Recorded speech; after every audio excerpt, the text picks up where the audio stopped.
साथ यात्री लोग वाटर जो है जैसे उसने का कुछ सिर्फ एक मर्सी मुझे माफ कर, और मैं जो है वो तो इस जिला से कहूँगा 1 घंटे तुम्हारी नजर काटेगा, तुम्हें पता नहीं चलेगा कब मौत आ गई। और अगर नहीं मानोगे तो मैं ये चारों तरफ से तुम्हारे हाथ पाँव सब उखाड़ दूँ, सब बदतरीन मौत होगी। तो दूसरी बात क्या कर, तो वो दफ्ते होता है पूरी तरह से कहते हैं कि थोड़ा बहुत हो जाता है कि the prisoner wants to say something to the mouth। अगर तुम कुछ आवाज नहीं निकल रही होगी जब तो वो कहते हैं कि बोलो क्या बोलना है, मतलब मर्सी कहेंगे तब बोलो मर्सी मुझे माफ कर। तो वो सांस लेता है लंबी लंबी, जोर लगा के चीख के बोलता है कि सबको आवाज आता है फ्रीडम।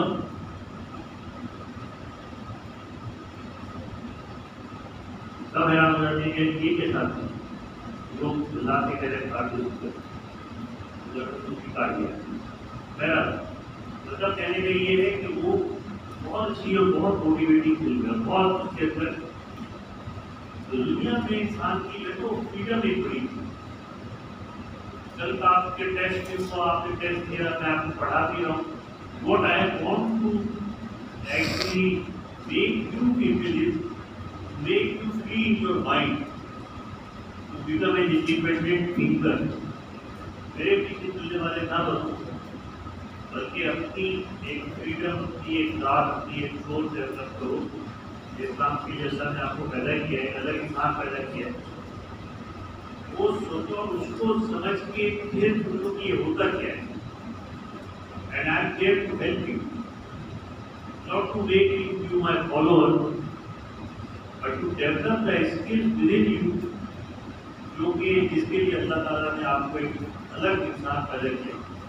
अब दुनिया में जितने भी इंसान पैदा हुए उसमें नोबडी हैज बीन लाइक, ये अल्लाह का सवाल है कि हर शख्स जो है वो एक इंडिपेंडेंट यूनिट पैदा हुआ, ना उसका सब पहले पैदा हुआ ना उसके सब आगे पैदा हुआ। लेकिन हम लोग क्या करते हैं पाकिस्तान में खास तौर पे, हम लोग जो है वो अपने आप को बस उसके सर जैसा आपका हो जाएगा, सर आपके पीछे चलेंगे सर। यानी ये कोई भी खुशी की बात मेरे लिए तो बिल्कुल भी नहीं। एक शब्द जो है बिल्कुल मेहनत तो बैठो ऐसा नहीं बनाया, उनको ये अपनी ये सिखाया कि किस तरह से सोचो और फिर अपना विपरीत को ओपिनियन बताओ कि भाई मेरा ये क्या है, डिस्कस है। बेटा ये सब बातें जो है ना आप लोगों से मैं कर रहा हूँ, these are the real things that you have to understand in medicine. It is very important. Think out of the box कि भाई जो सिखाया है, जो पढ़ा लिखा है, और इब्राहिम का मसला क्या था? जब इब्राहिम जब पैदा हुए थे उसने क्या कहा था, ये करते भाई सब ये करते, उसने कहा हमारे बाप दादा यही करते हैं, छोड़ देंगे। बाप दादा ने गलत किया था तो आपकी गलती दोहराते रहो, यदि मोहम्मद ने गलत किया तुम भी गलत करते रहो। You should be A thinker, अपनी सोच डेवलप करो, अपनी सोच से सच और गलत को पहचानो, राइट और रॉन्ग को पहचानो और उसको फॉलो करो। यही जाने बचाता है।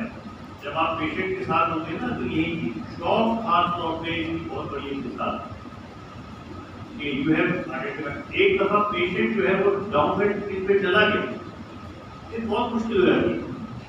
आप जो कुछ भी करते रहते हैं आपको रिजल्ट बड़ी मुश्किल से मिलता है, कम मिलता है। लेकिन जब आप पहचानते हैं अपनी अकल से कि यार ये अब उस तरफ उसने कर लिया है, उस वक्त आपके पास मौका होता है जब फौरन एक्ट करके इस बंदे को जैसे बोलते हैं पहाड़ से फिसलने से पहले उसे बता दो, वापस देखो उस पर जा रहा है। और एक दफा वो फिसलन शुरू हो गया तो हर दफे उसकी स्पीड बढ़ती रहती है।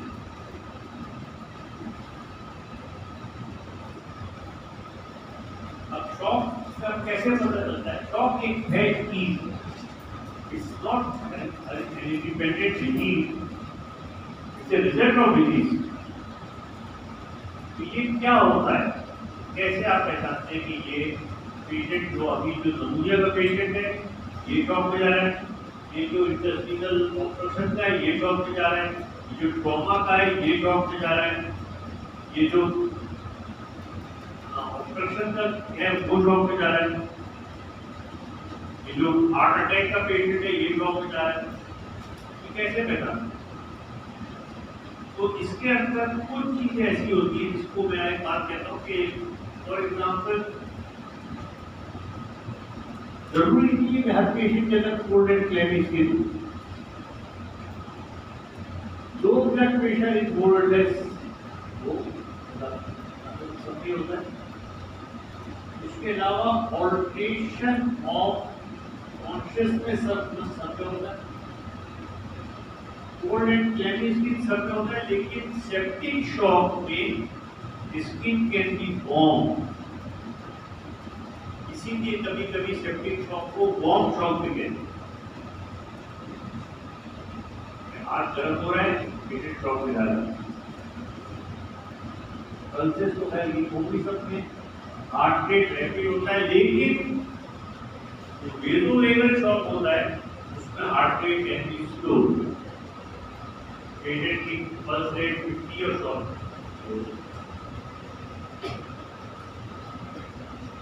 शॉक इंडेक्स समथिंग देखो लोग वो आउट ऑफ बॉक्स होते हैं ना, वो चीजें इजाद करते रहते हैं। शॉक इंडेक्स इजाद किया गया, इसके अंदर उन्होंने कहा कि यार अब आप कह रहे हो कि बीपी ज्यादा जो होता है, आप कह रहे हो उन्होंने कहा कि बीपी सिचुएशन है वो सिस्टोलिक ब्लड प्रेशर को जो हार्ट रेट को अगर सिस्टोलिक ब्लड प्रेशर और हार्ट रेट को आप ऊपर नीचे रखो और अगर 0.5 से 0.8 के बीच में है तो ठीक है, लेकिन अगर ये बढ़ जाए तो शॉक का लक्षण है।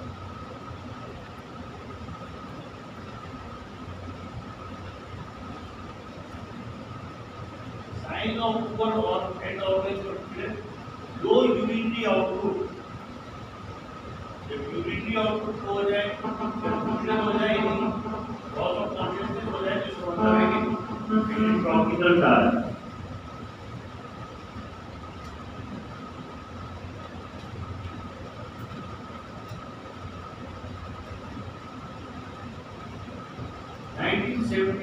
में इंट्रो इन बॉक्स ने एक क्लासिफिकेशन सिस्टम बनाया 72 में आपकी पैथोलॉजी पहले इंट्रो और बॉक्स ने मिलकर बनाया। उसके अंदर उन्होंने कौन कौन से टाइप से, एक तो हाइपोवोलेमिक ब्लड लॉस की वजह से, डायरिया की वजह से, वोमिटिंग की वजह से, बर्न्स में हाइपोवोलेमिक शॉक, एक है कार्डियोजेनिक, एक है ऑब्स्ट्रक्टिव, एक है डिस्ट्रीब्यूटिव, और फिर कुछ patient type.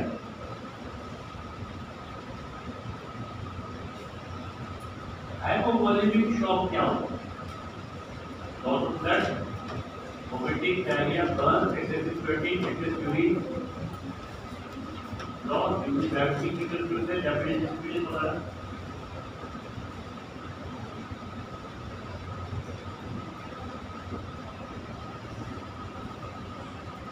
The hypovolemic is the complex shock that you come across and that needs to be dealt with by the senior doctor. हम इसको क्योंकि ये अंडरस्टैंडिंग जनरल कर लें, जब इसके पहचाने तरीके बताएंगे। हेमोरेजिक शॉक की अब ये देखो, ये मुझे 4 ग्रेड्स बताए, ये बड़ा इंपॉर्टेंट। आपको जब कितनी हेमरेज हो रही, सर बहुत हो रही, बहुत के क्या मतलब क्या? आपके नजदीक बहुत क्या है, मेरे नजदीक बहुत क्या है? लिहाजा इन सब को स्टैंडर्डाइज करना, जो आपके नजदीक मतलब वो वही मेरे नजदीक मतलब, जैसे क्लास 1, 2, 3, 4, क्लास 1 के अगर लेस देन 15% है तो इसका मतलब ये है कि क्लास 1 जैसे एडल्ट में तकरीबन 1 लीटर एकदम अगर ब्लीडिंग हुई है, 500 ml हो गई, 300 ml हो गई, 600 ml हो गई, 700 ml हो गई, तो हम कहेंगे ये क्लास 1 है।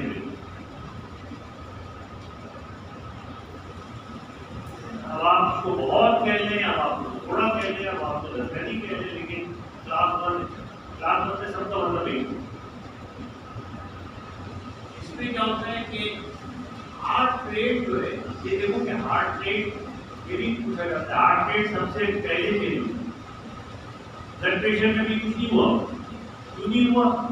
ब्लड प्रेशर में इस वजह से नहीं हुआ क्योंकि ब्लड प्रेशर जो है उसकी कंपनसेटरी मैकेनिज्म चल रहा है, कंपनसेटरी मैकेनिज्म की वजह से ब्लड प्रेशर में कोई चेंज नहीं, लेकिन हार्ट आगे दूसरी क्लास 2 जो है वो 15-30% हार्ट रेट को बढ़ाई, ब्लड प्रेशर पे भी असर होना शुरू हो गया। अब आपको आईवी लाइन लगा के और इसको देना है। इसमें एक और यदि क्लास 1 है तो इसमें एक और चीज देख लो, ये ऑनगोइंग है या हो चुका, हेमरेज हो रही है बिल्कुल, और क्लास 1 की और हो ही या नहीं, तो उसमें भी आप आईवी लाइन लगा के आप शुरू कर देगा ब्लड और ट्रीटमेंट करा देंगे क्योंकि इट्स प्रोग्रेसिव। मैंने आपको बताया था ना कि comparative study is sometimes more important than the absolute value. वो किस तरफ बता की तरफ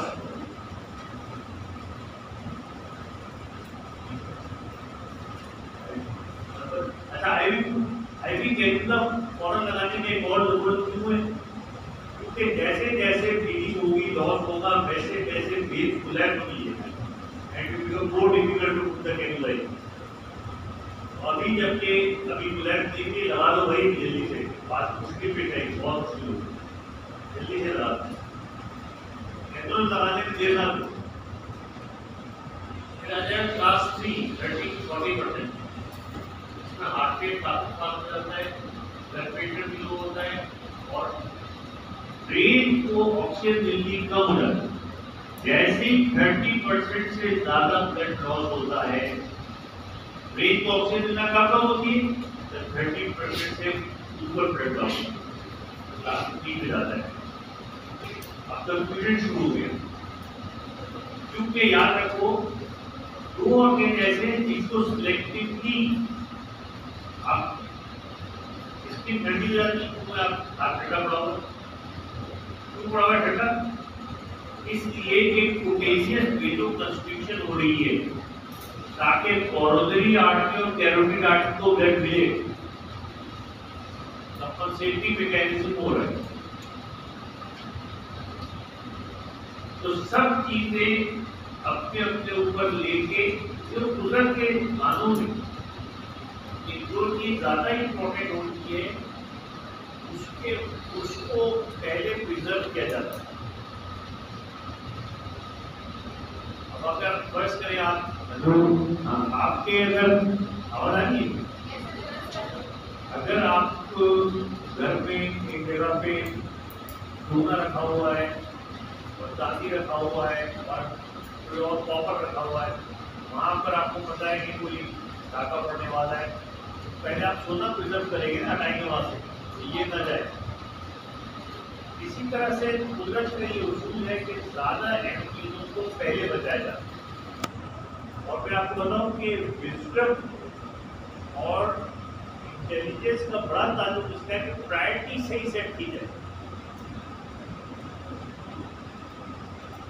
अगर आप प्रायोरिटी गलत सेट करेंगे तो जिंदगी में बहुत सारी चीजें जो हमारे यहाँ ऐसी कौम है ना, जैसे कि जो पीछे जा रही होती है, उनके अंदर मसला ये होता है कि लीडर्स की प्रायोरिटी नहीं होती, सही लगा रहे होते मगर वो ऐसी चीजों पे लगाते हैं जो कि गैर अहम होती, और ज्यादा अहम चीज जाहिर है कि वसाइल महदूद है, ज़्यादा अहम चीज़ों को छोड़ देते हैं और छोटी छोटी चीज़ों में लगा देते हैं। कुरान शरीफ में मस्जिद शरीफ के लिए जो आयत बार बार आई है वो ये आई है कि वो छोटे छोटे फायदों पर बड़े फायदों को इस्तेमाल कर देते हैं।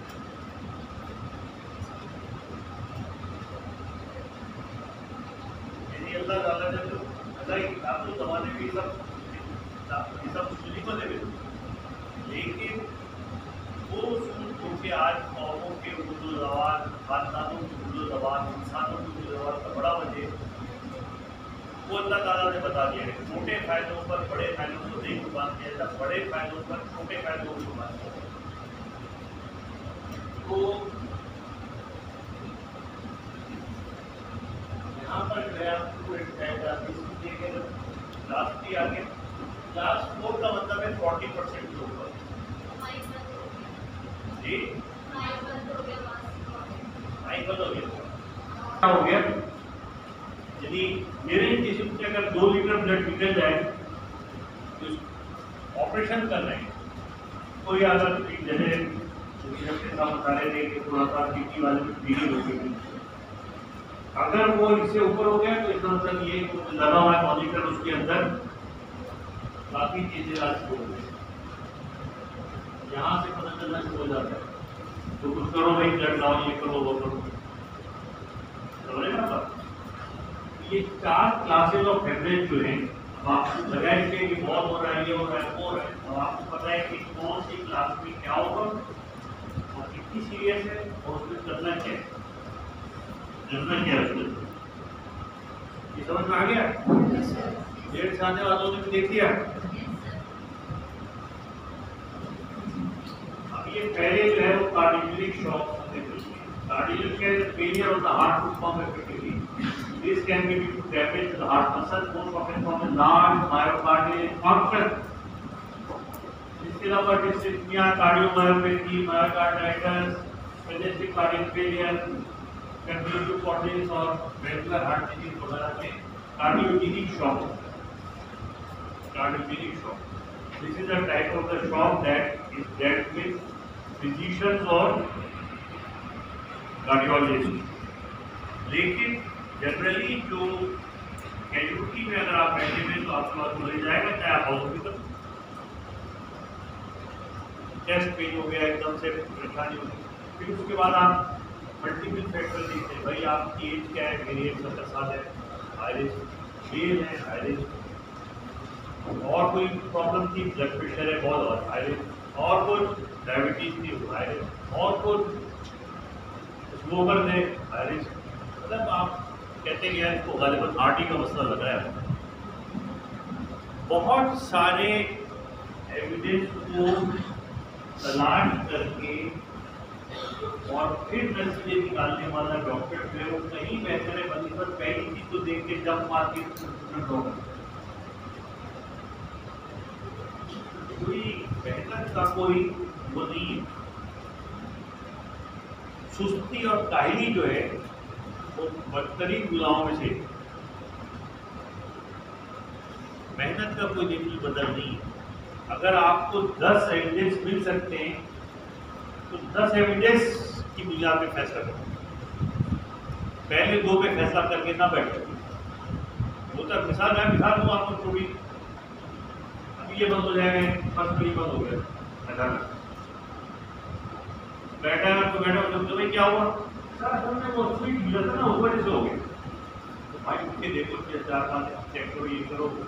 पहली बात वाइफ को कन्विंस बना के खुद रिजल्ट कर, व्हाट्सएप में होता क्या ये होता है, तो पहली बात होगी तो सर इसी वजह से, फिर आपको कर दो काम करो,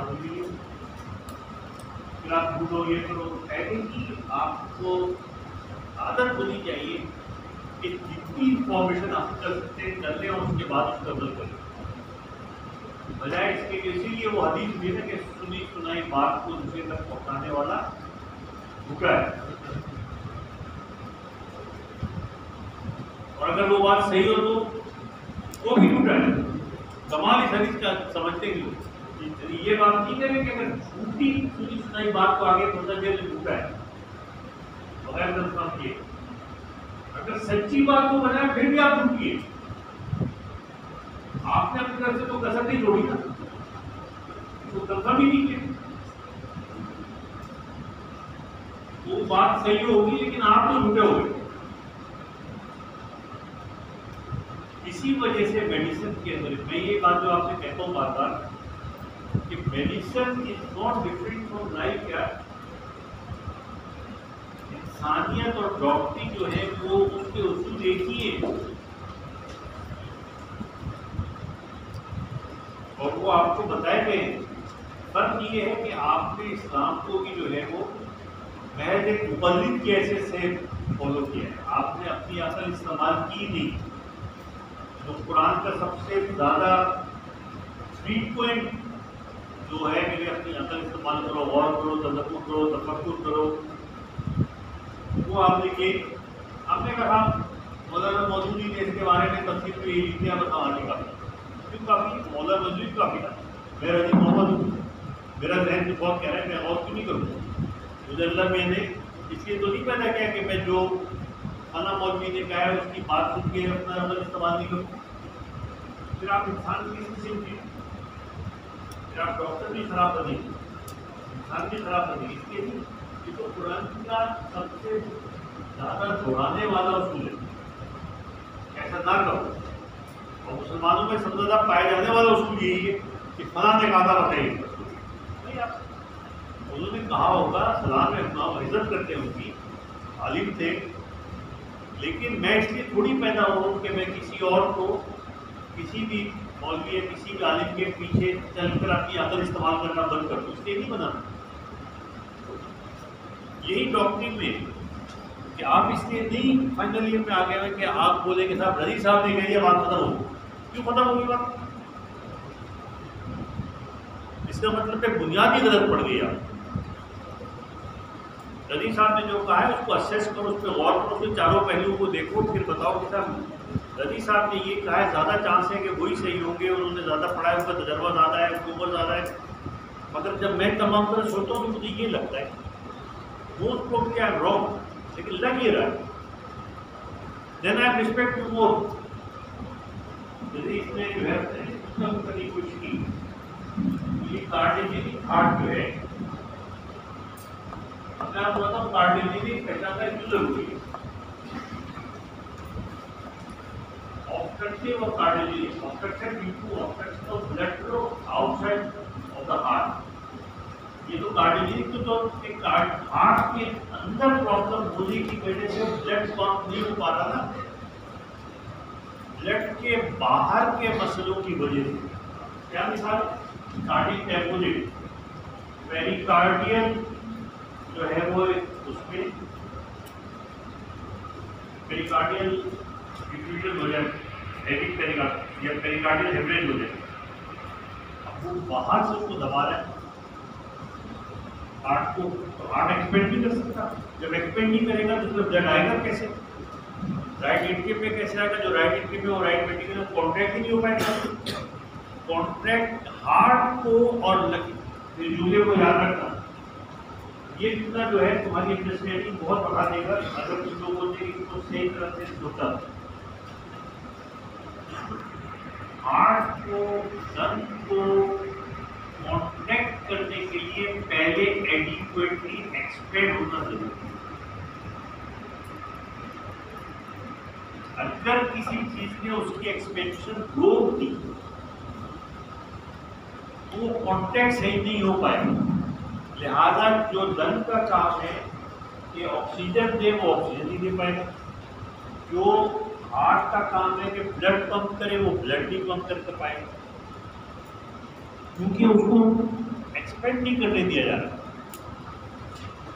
अब उसके बाहर तो अब उसकी अपनी वॉल में कमजोरी हो गई है, जिसकी वजह से वो कॉन्ट्रैक्ट नहीं कर सकता, या बाहर से हवा ने, पानी ने, ब्लड ने, किसी चीज ने उसको दबा दिया है तो वो एक्सपेंड नहीं कर पा रहा,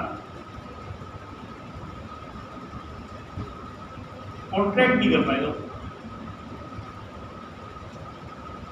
ठीक है ना? मसला क्या है? मसला है एक्सपेंशन का। ये इतना इंपॉर्टेंट पॉइंट है बेटा कि अगर इस चीज को नहीं समझे ना तो हाथी अदा नहीं है। एक बार मैं कुछ नहीं चलाते हैं उसको क्लास में बताया था आपको बताया था कि आइट ऑफ वाइट एक जगह है वहाँ पर मैं काम कर रहा था। रात में गया मेरा पेशेंट नर्स की बड़ी अच्छी सीख है। उसने कहा कि मुझे पता है कि तुम्हारा पेशेंट तो ये नहीं तुम्हारे पेशेंट कर लिए, लेकिन एक लड़की है 15 साल वो ठीक नहीं होगी, पता नहीं डाइंग होगी। मैंने कहा क्या है प्रॉब्लम, क्या प्रॉब्लम क्या है, चोट लगी थी सब कर दिया, फ्लू भी दे रहे, ये भी दे रहे, वो भी दे रहे, सब कर रहे, हर चीज तरह दवाई भी दे रहे, एनाप्रोक्स कर दी, and she just died, she just deteriorated. मैंने तो देखा मैंने घर में तो उसमें मुझे डेक्स ट्राइड होता है, DECK डेक्स ट्राइड वो मिला। क्या मिला आपको? मैंने देखा उसकी नेक की वेट जो बहुत है,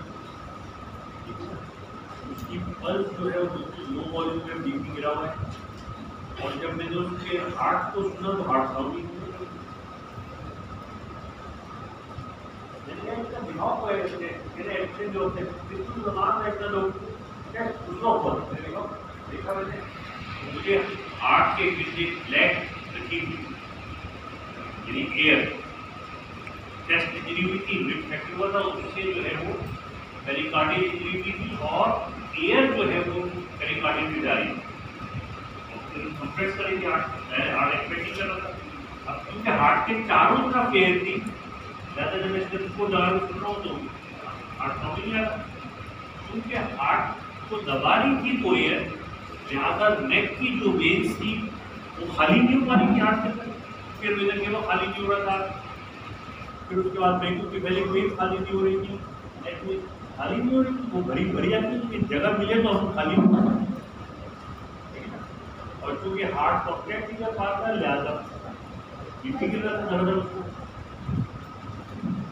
तो मैंने कहा ये किसका हुआ है? उसने कहा कि वो डेविड नेल्सन का ही पेशेंट है। मैंने पूछा उसको, मैंने कहा डेविड की तुम्हारी पेशेंट को वही ये हो गया जिसको पेरिकार्डियल में इसका निकालो, इसको मर जाएगी, जल्दी का निकालो, 15 साल की बच्ची है।